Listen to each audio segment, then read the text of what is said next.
গুৱাহাটীবাসীক কৃত্ৰিম বানপানীৰ পৰা ৰেহাই দিবৰ কাৰণে বিশুদ্ধ খোৱা পানী দিবৰ কাৰণে গুৱাহাটীৰ নিকাচ পৰিষ্কাৰ গুৱাহাটী বনাম বুলি প্ৰতিশ্ৰুতি দি 8টা বছৰে যি বিজেপিয়ে প্ৰতিশ্ৰুতি ভংগ কৰিছে। दुख की बात है ना, ये वो करते हैं, हम नहीं करते हैं।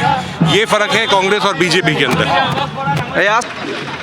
কংগ্ৰেছৰ যি ভাৰত জোড়ো যাত্ৰা আজি 15 নম্বৰ দিন আৰু 15 নম্বৰ দিনটোত আজি কংগ্ৰেছৰ ভাৰত জোড়ো যাত্ৰা আহি গুৱাহাটী নগৰৰ মাজমজিয়াত উপনীত হৈছে আৰু মাই নিউজ নৰ্থ ইষ্টৰ প্ৰত্যেকগৰাকী দৰ্শকক আমি দেখুৱাব বিচাৰিম। আচলতে ক'ব লাগিব চৰকাৰৰ লগত যি অসম গণ পৰিষদ মিত্ৰ দল অসম গণ পৰিষদৰ আমবাৰীস্থিত মুখ্য কাৰ্যালয়ৰ সন্মুখেৰে কংগ্ৰেছে এতিয়া শক্তি প্ৰদৰ্শন কৰিছে।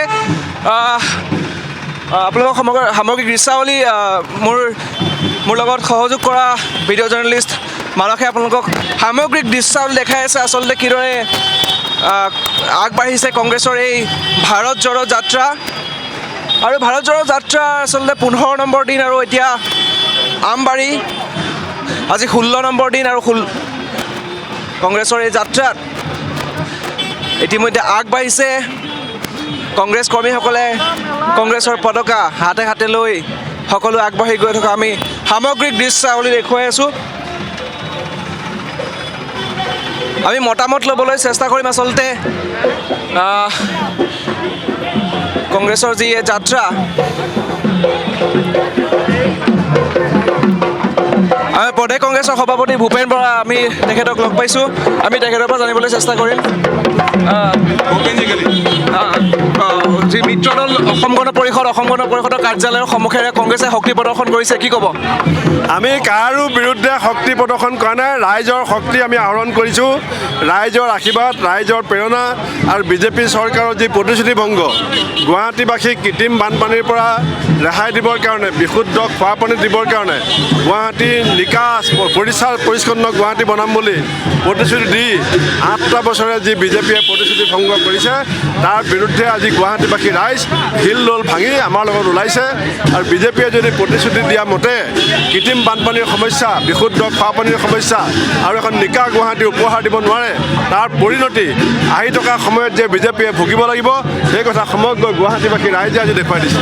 ধুবুৰীৰ পৰা শদিয়ালৈকে দীঘলীয়া যাত্ৰা তৃণমূল কৰ্মীসকলৰ পৰা আৰম্ভ কৰি নেতাসকললৈকে কিমান উৎসাহ দেখিবলৈ পাইছে আপুনি প্ৰদেশৰ সভাপতি? মই আপোনাৰ সংবাদ মাধ্যমকো ধন্যবাদ জনাম যে অসমৰ সংবাদ মাধ্যমে চাৰিওফালে দেখুৱাইছে ৰাইজে কি ধৰণে স্বতঃস্ফূৰ্ত সহায় দিছে। অসমৰ 6 জনগোষ্ঠীৰ যি জনজাতিকৰণৰ দাবী সেই দাবী বিজেপিয়ে মানি নলয়।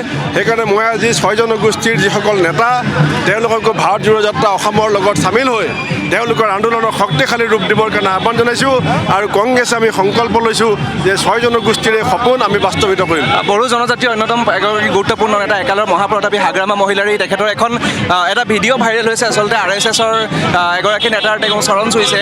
আপুনি বড়ো জনজাতীয় ৰাজনীতিৰ ক্ষেত্ৰত কিবা পৰিৱৰ্তন হোৱাৰ সম্ভাৱনা দেখিছে নেকি BTCত? পানীত ডুবা মানুহে খেৰ কটাকো সাৱটি ধৰে। যেতিয়া মানুহ ডুবিবলৈ আৰম্ভ কৰে তেতিয়া হাতত যি পায় তাকে সাৱটি ধৰে। গতিকে ডুবা মানুহে কি কৰিছে আমি এইলৈ নাভাবোঁ। কালি কংগ্ৰেছৰ যি ভাৰত জোড়ো যাত্ৰা এই ভাৰত জোড়ো যাত্ৰাৰ সমদল মুখ্যমন্ত্ৰীগৰাকীৰ সমষ্টিয়েদি পাৰ কৰি আহিলে আপুনি নেতৃত্বত আপোনালোকৰ নেতৃত্বত আহিছে। জালুকবাৰী সমষ্টিত আচলতে কি প্ৰভাৱ পেলালে? জালুকবাৰী সমষ্টি কংগ্ৰেছৰ সমষ্টি আছিলে। 2001 চনৰ পৰা 11 চনলৈকে 3বাৰ একেৰাহে আমি জালুকবাৰীত জিকিছিলোঁ। আমি সেই সমষ্টিৰ আমাৰ হেৰুৱা ভেটি পুনৰ ঘূৰাই ল'বৰ কাৰণে আমাৰ যি পুৰণা শিপা সেই শিপা বিচাৰি কালি গৈছিলোঁ আৰু শিপাৰ আমি সন্ধান পাইছোঁ। আহি থকা সময়ত জালুকবাৰী সমষ্টিত আমাৰ দলৰ সংগঠন যে শক্তিশালী হ'ব সেই কথা কালিৰ যাত্ৰাই নিশ্চিত কৰিছে। কংগ্ৰেছে বাৰে বাৰে কিন্তু এই যাত্ৰাটো ৰাজনৈতিক যাত্ৰা নহয় বুলি কৈছে, কিন্তু সন্মুখত 24ৰ নিৰ্বাচন, গতিকে পানীত থকা মাছে গা ধুইছেনে নাই কোনেও নুসুধে। আমি এটা ৰাজনৈতিক দল, আমি সমাজৰ স্বাৰ্থত ৰাইজৰ স্বাৰ্থত কথা কোৱাটো আমাৰ নৈতিক দায়িত্ব। অসমৰ মূল বিৰোধী ৰাজনৈতিক দল হিচাপে সমাজৰ ৰাইজৰ সমস্যাসমূহক শক্তিশালী কণ্ঠ হিচাপে প্ৰতিনিধিত্ব কৰিবৰ কাৰণে আমি ৰাজপথলৈ ওলাইছোঁ।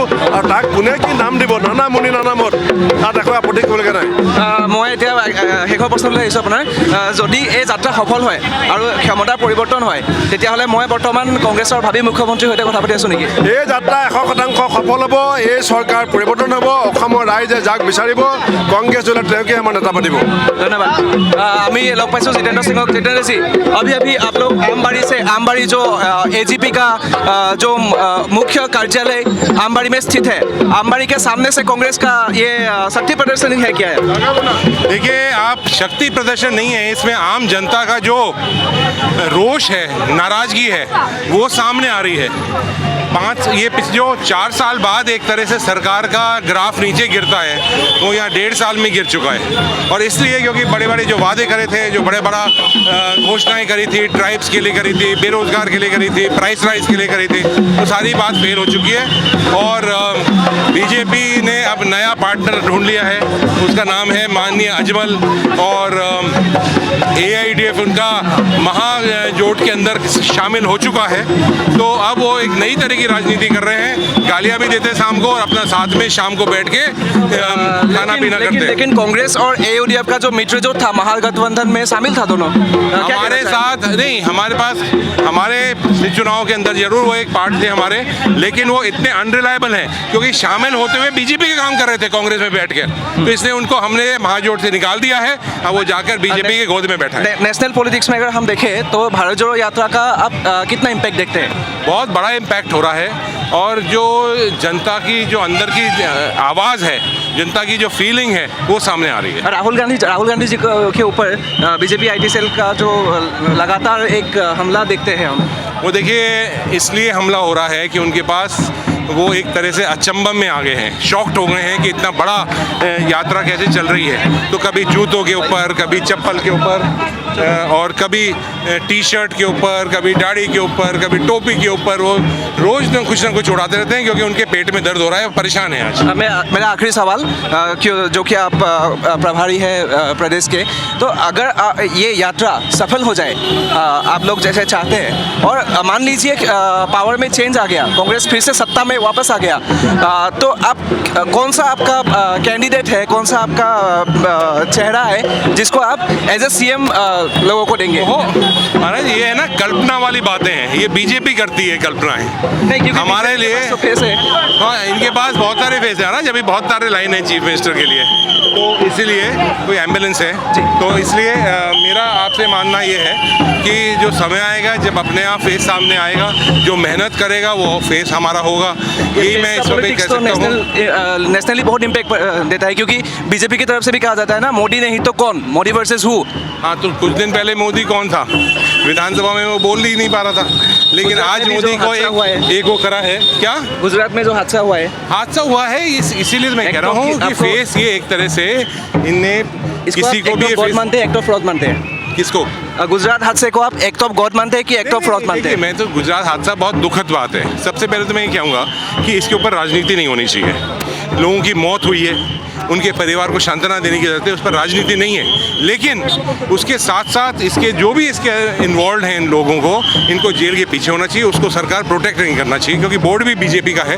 तो ये इसके ऊपर इंडिपेंडेंटली कार्रवाई होनी चाहिए, जज कार्रवाई करना चाहिए, क्योंकि CBI के ऊपर कोई भरोसा नहीं है। लेकिन एक बात है, जब बंगाल में हादसा होता है तो प्रधानमंत्री सामने आके हमला करते हैं। ये दुख की बात है ना, ये वो करते हैं, हम नहीं करते हैं। ये फर्क है कांग्रेस और बीजेपी के अंदर। এয়া আছিল জিতেন্দ্ৰ সিং। আমি কথা পাতিলোঁ, আচলতে আমি জানিবলৈ চেষ্টা কৰিছিলোঁ কংগ্ৰেছৰ এই যাত্ৰা আচলতে যদি সফল হয় তেতিয়াহ'লে আমাৰ আচলতে সকলোৰে মনত এটা খুদনি, এটা প্ৰশ্ন এটা আছিলে যে যদি কংগ্ৰেছ পুনৰ ক্ষমতালৈ আহে তেন্তে কোন হ'ব কংগ্ৰেছৰ পৰৱৰ্তী মুখ্যমন্ত্ৰী, কিয়নো আচলতে মুখ্যমন্ত্ৰীৰ যি মুখখন আচলতে কোন হ'ব এয়া সকলোৱে জানিবলৈ চেষ্টা কৰিব। তাৰ সমান্তৰালভাৱে আমি জানিবলৈ চেষ্টা কৰিছিলোঁ গুজৰাটৰ যি আচলতে ঘটনা সংঘটিত হৈছিলে, যথেষ্ট দুখজনক ঘটনা।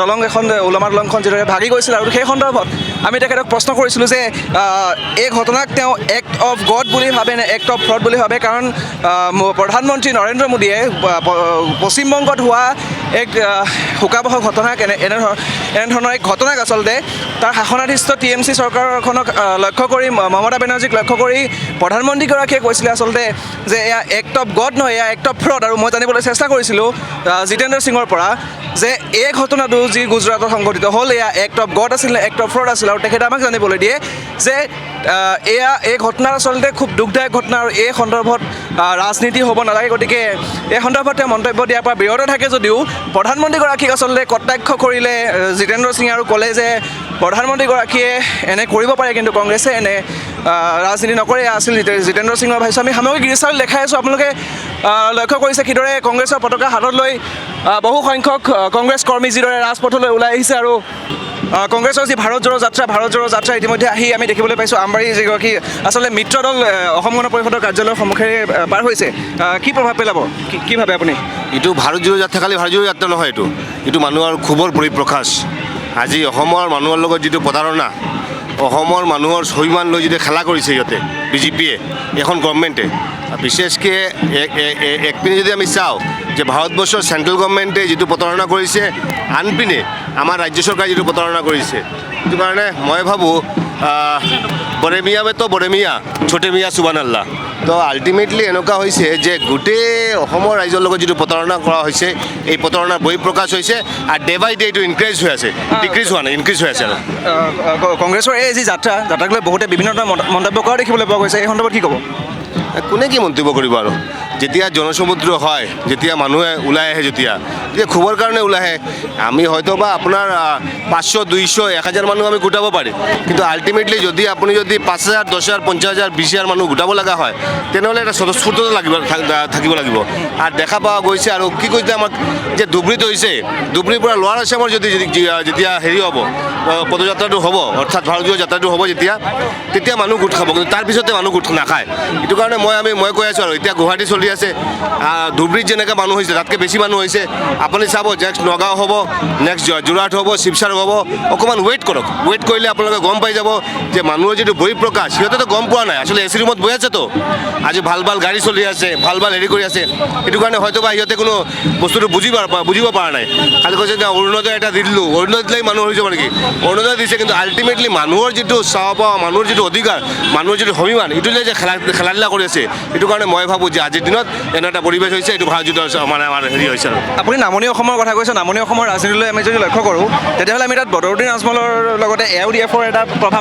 আমি দেখিবলৈ পাওঁ কেৱল নামনি অসমেই নহয় অসমৰ ৰাজনীতিটো এতিয়া আজমল বাহিনীৰ আচলতে যিটো প্ৰভাৱ সেইটো সকলোৱে বুজি পায় কিমান ক্ষমতাশালী তেওঁলোক বা কিমান প্ৰভাৱ আছে তেওঁলোকৰ কিন্তু মোৰ প্ৰশ্নটো হ'ল আপোনাক মই সুধিব বিচাৰোঁ বদৰুদ্দিন আজমলৰ যি AUDF আৰু AUDF-ৰ লগত আচলতে উজনি অসমৰ মানুহখিনিয়ে আচলতে ক'বলৈ গ'লে তিক্ত সত্য আচলতে সাম্প্ৰদায়িক এটা মানে দল বুলিয়ে তাক AUDF-ক ভবা হয় গতিকে ক'ৰবাত নহয় ক'ৰবাত আজমল বা AUDF-ৰ কাৰণে মূল খুঁটিৰ আমাৰ যিখন অসমীয়া সমাজ আচলতে উজনিৰ পৰা নামনিলৈ শদিয়াৰ পৰা ধুবুৰীলৈ এই সমাজখনত ক'ৰবাত নহয় ক'ৰবাত সংখ্যালঘুসকল বা অসমীয়া ভাষীসকলৰ মাজত অসমীয়াসকলৰ মাজতে মানে বিভাজন আহিছে নেকি আপুনি কি ভাবে চাওক আপুনি যিটো কৈছে মই AUDF-ক দল নাভাবোঁ আৰু এইটো দল নহয় দল হ'লে সিহঁতৰ কিবা এজেণ্ডা থাকিলে তেনে কিন্তু দল নহয় কিন্তু প্ৰাইভেট লিমিটেড এটা কোম্পানী এটা আৰু কোম্পানীৰ মেইন হৈছে আপোনাৰ বদৰুদ্দিন আজমল চাহেব সিহঁতৰ কোম্পানীটো চলোৱা হৈছে সিহঁতৰ নিজা ব্যক্তিগত ব্যৱসায়ৰ কাৰণে সিহঁতৰ আঁতৰৰ ব্যৱসায়ৰ কাৰণে সিহঁতৰ যাতে ভাল যাতে সিহঁতে ইণ্ডাষ্ট্ৰি কৰিব পাৰে ভাল যাতে আঁতৰৰ শ্ব'ৰুম খুলিব পাৰে সেইটো কাৰণে এই দলটো বনোৱা হৈছে সেইটো কাৰণে এই দলটোৰ মুখ্য উদ্দেশ্য হৈছে অসমৰ ৰাইজৰ কাৰণে নহয় অসমৰ ৰাইজৰ মাজত এটা সাম্প্ৰদায়িক বাতাবৰণৰ সৃষ্টি কৰা আৰু মেইনলি বিজেপিক সহায় কৰা আৰু নিজৰ ফায়দা কৰা অৰ্থাৎ বদৰুদ্দিন চাহেব তেওঁক নিজক প্ৰতিষ্ঠিত কৰাৰ কাৰণে এই দলটো বনাইছে বাকী একো নাই আৰু অসমৰ ৰাজনীতিত আৰু এটা দল বুলি নকওঁ আচলতে ক্ষেত্ৰ যিটো BTC ক্ষেত্ৰটো BTC ৰাজনীতিত এসময়ৰ প্ৰভাৱশালী হাগ্ৰামা মহিলাই আপোনালোকৰ এসময়ৰ সহযোগী তেওঁ এটা বিশেষ আচলতে ভিডিঅ' কালিৰ পৰা আমি দেখিবলৈ পাইছোঁ খুব ভাইৰেল হৈছে তেওঁ এগৰাকী RSS-ৰ নেতাৰ চৰণ স্পৰ্শ কৰা দেখিবলৈ পোৱা গৈছে কি ক'ব বিজেপিমুখী হ'ব নেকি আচলতে হাগ্ৰামা মহিলাৰে যিজন ব্যক্তি তেওঁ নোৱাৰে বিকজ অফ ডেট আমি দেখিছোঁ যেতিয়া কংগ্ৰেছ গভৰ্ণমেণ্ট আছিলে তেতিয়া কংগ্ৰেছৰ লগত তেওঁ এলায়েন্সত আছিলে আৰু তেওঁ মুখতে সদায় কৈ থাকে যে যিটো দল পাৱাৰত থাকিব মই এইটো দলৰ লগত থাকিম বাৰু তেওঁ নিজা কৈ থাকে আৰু সেইটো কাৰণে মই ভাবোঁ এই যে হাগ্ৰামী মহিলাৰে জংগীয়া তেখেতে মানে নোৱাৰে বিকজ অফ ডেট এখন দল চলাবলৈ যিটো এজেণ্ডা লাগে দল চলাবলৈ যিটো এটা নীতি লাগে তেওঁৰ ওচৰত কোনো নীতি নাই সেইটো কাৰণে এইজন মানুহৰ কি আছে এতিয়া বিজেপিৰ পাৱাৰত আছে দেখিছে যে নাই একো কৰিব লগা নাই আমি বিজেপিত জইন কৰি দিওঁ সেইটো কাৰণে মানুহৰ কাৰণে যুঁজা অসমৰ ৰাইজৰ কাৰণে যুঁজা অসমখনৰ বচোৱাৰ কাৰণে যুঁজাৰ যিটো ফাইট এইটো ফাইটত হাগ্ৰামা মহিলাই নাথাকে বা নোৱাৰে মই ভাবোঁ মই আপোনাক সুধিব বিচাৰিম আচলতে যদি আপোনালোকৰ এই যাত্ৰাটো সফল হয় আপোনালোকে আশা কৰাৰ ধৰণে আৰু যদি আমি ক্ষমতাত এটা ব্যাপক পৰিৱৰ্তন দেখিবলৈ পাওঁ তাৰ পাছত এটা প্ৰশ্ন আহিব যে যদি কংগ্ৰেছৰ চৰকাৰ হয় তেন্তে কংগ্ৰেছৰ মুখ্যমন্ত্ৰী কোন হ'ব কংগ্ৰেছৰ কোন কাৰণ বিজেপিৰ তৰফৰ পৰা দেখিবলৈ পোৱা যায় আচলতে মুখ্যমন্ত্ৰী প্ৰাৰ্থী যিটো ৰাজনীতি আচলতে সেইটো বিজেপিয়ে ৰাজ্যটো কৰে কেন্দ্ৰটো কৰে কি ক'ব আপুনি চাওক এই যিটো আমাৰ ভাৰত জোড়ো যাত্ৰা যিটো এইটোৰ উদ্দেশ্য খালি চৰকাৰ গঠন কৰাৰ উদ্দেশ্য নহয়, পলিটিকেলি কোনো এজেণ্ডা নহয় যে আমাৰ পলিটিকেল কিবা ফাইদা হ'ব। আৰু পলিটিকেল যদি কোনো কথা হয় যদি তেনেহ'লে আমাৰ কিবা এখন খানাপাৰাত মিটিং হ'ব, পলিটিকেল মিটিং হ'ব। এখন পলিটিকেল মিটিং নহয় বা পলিটিকেল কোনো হেৰিয়া নহয়। পলিটিকেল এজেণ্ডা মানে কি, আমি ভাৰতীয় জাতীয় কংগ্ৰেছৰ ফালৰ পৰা আমি এইখন পদযাত্ৰাটো কৰিছোঁ। তাৰ উদ্দেশ্যটো কি? উদ্দেশ্য হৈছে এই যে মহিলাবিলাকৰ যে অপমান কৰা হয়, এই যে যুৱবিলাকৰ যুৱ সমাজৰ যে অপমান কৰা হয়, যুৱতীবিলাকৰ অপমান কৰা হয়, কিষাণবিলাকৰ অপমান কৰা হয়, এই যে মানুহৰ যিটো ক্ষোভ যিটো মানুহৰ কোৱাৰ কাৰণে এটা হেৰিয়া লাগে, এইটো কাৰণে আমি ওলাইছোঁ, ৰাস্তাত ওলাইছোঁ যে মানুহৰ ক্ষোভখিনি লৈ কেনে যাতে আগন্তুক দিনত যাতে আমি আগবাঢ়িব পাৰি, যাতে অসমখনক যাতে আমি গঢ়িব পাৰি, আৰু তাৰ কাৰণে যি কৰিব লগা আছে আমি আগন্তুক দিনত কৰিম, এইটোৱে আমাৰ উদ্দেশ্য। আৰু ৰাষ্ট্ৰীয় ৰাজনীতিৰ এটা প্ৰশ্ন সুধি আপোনাক সুধিব বিচাৰিছোঁ। আচলতে হিমাচল প্ৰদেশ আৰু গুজৰাটৰ নিৰ্বাচন আছে, আৰু গুজৰাটৰ নিৰ্বাচনৰ সময়তে আমি দেখিবলৈ পাইছোঁ দুটা ঘটনা ঘটিলে। এটাটো হ'ল আপোনাৰ গণধৰ্ষণত অভিযুক্ত এগৰাকী ব্যক্তিক মালা পিন্ধাই মিঠাই খুৱাই জেলৰ পৰা উলিয়াই অনা হ'ল, আতিথ্য দিয়া হ'ল, ৰাজআতিথ্য। আৰু আনফালে আমি এই ঘটনাক আপুনি আৰু দেখিবলৈ পোৱা গ'ল যে দলং এখন আচলতে যে দলংখন ভাগি পেলাই বহু মানুহৰ মৃত্যু হৈছে। আপুনি এই দুটা ঘটনাক আপুনি কেনেধৰণে চায়? আপুনি এইটোক এক্ট অফ গড বুলি ভাবে নে এক্ট অফ ফ্ৰড বুলি ভাবে? কাৰণ প্ৰধানমন্ত্ৰীগৰাকীয়ে ৱেষ্ট বেংগলত যেতিয়া হৈছিলে এইটোক এক্ট অফ ফ্ৰড বুলি কৈছিলে। আচলতে তেওঁ এজন প্ৰধানমন্ত্ৰীয়ে ইমান পাতল বক্তব্য দিব পাৰে মই কেতিয়া দেখা নাই। আৰু তেওঁ কিবা এনেকুৱা কৈ থাকে। আৰু আমাৰ জে পি নাড্ডা ডাঙৰীয়াই কি ক'লে যে নাই, তেওঁ হিমাচল প্ৰদেশত আমি দেখা পালোঁ এটা বিধায়কক তেওঁ মানে হেৰি কৰিব পৰা নাই, নমিনেশ্যনটো উইথড্ৰ কৰিব পৰা নাই। তেখেতে আমাৰ জে পি নাড্ডা ডাঙৰীয়াই কি ক'লে যে নাই, তেওঁ ইউক্ৰেইনৰ যুদ্ধটো বন্ধ কৰিছে আৰু নৰেন্দ্ৰ মোদী ডাঙৰীয়াই। এই যে কথা যিবিলাক পাতল যিবিলাক কথা বাৰ্তা, এক নম্বৰ কথা। দুই নম্বৰ কথা হৈছে কি, ৰাজীৱ গান্ধীৰ হত্যাকাৰী যিবিলাক আছিলে সেইবিলাকৰ মুক্তি কৰা হ'ল। আৰু আচলতে আমি পলিটিক্স কৰিম কোনোবা পলিটিকেল কথা বাৰ্তা আপোনালোকে পলিটিক্স কৰি থাকক, কিন্তু মানুহৰ চেণ্টিমেণ্ট লৈ ভাৰতবৰ্ষৰ ৰাইজৰ লৈ অসমৰ ৰাইজৰ লৈ আপোনালোকে পলিটিক্স নকৰিব। আমাৰ বাচা মৰাৰ কথা আছে, আমাৰ জীয়াই থকাৰ কথা আছে, মানুহ যাতে জীয়াই থাকিব পাৰে এইটোৱে মুখ্য উদ্দেশ্য। কিন্তু আজিৰ দিনত আমি দেখা পালোঁ যে সাধাৰণ মানুহ আজি জীয়াই থাকিবলৈ কষ্ট হৈছে। এইটো কাৰণে আমি ভাৰত জোড়ো যাত্ৰাত ওলাইছোঁ। ধন্যবাদ। দেখুৱাইছোঁ সামগ্ৰিক দৃশ্যাৱলী কংগ্ৰেছৰ যি ভাৰত জোড়ো যাত্ৰা, এই ভাৰত জোড়ো যাত্ৰা কেনেদৰে উন্নত কৰি আগবাঢ়িছে সামগ্ৰিক দৃশ্যাৱলী মোক দেখুৱাইছে ভিডিঅ' জাৰ্নেলিষ্ট মানসে। ভাৰত জোড়ো যাত্ৰা আজি 18 সংখ্যক দিন, আৰু 18 সংখ্যক দিনত আহি উপস্থিত হৈছে সেয়া। কিছু সময় পাছতে আচলতে ভাৰত জোড়ো যাত্ৰাৰ এই দলটো গৈ উপস্থিত হ'ব চান্দমাৰীত, আৰু চান্দমাৰীৰ পৰা আমি আপোনালোকক পোনপটীয়াকৈ সকলো সম্প্ৰচাৰ দেখাই থাকিম। আমি কথা পাতিবলৈ চেষ্টা কৰিছোঁ আচলতে নেতাসকলৰ পৰা আৰম্ভ কৰি সাধাৰণ কৰ্মীসকললৈকে, যে তেওঁলোকে কিমান আশাবাদীয়ে ভাৰত জোড়ো যাত্ৰাক লৈ, বা ভাৰত জোড়ো যাত্ৰাই কিমান দূৰ আচলতে কংগ্ৰেছ দলক শক্তিশালী কৰিব পাৰিব, এয়া পৰৱৰ্তী সময়ত লক্ষণীয় হ'ব। কিন্তু বৰ্তমান দেখিবলৈ পোৱা গৈছে বহু সংখ্যক কংগ্ৰেছ কৰ্মী আচলতে এনেদৰে ৰাজপথলৈ ওলাই আহিছে, আৰু কংগ্ৰেছৰ যি শক্তিয়ে প্ৰদৰ্শন কৰিছে গুৱাহাটী নগৰৰ মাজমজিয়াত। Scodemy, an online learning app. এতিয়া পঢ়া হ'ব সহজ।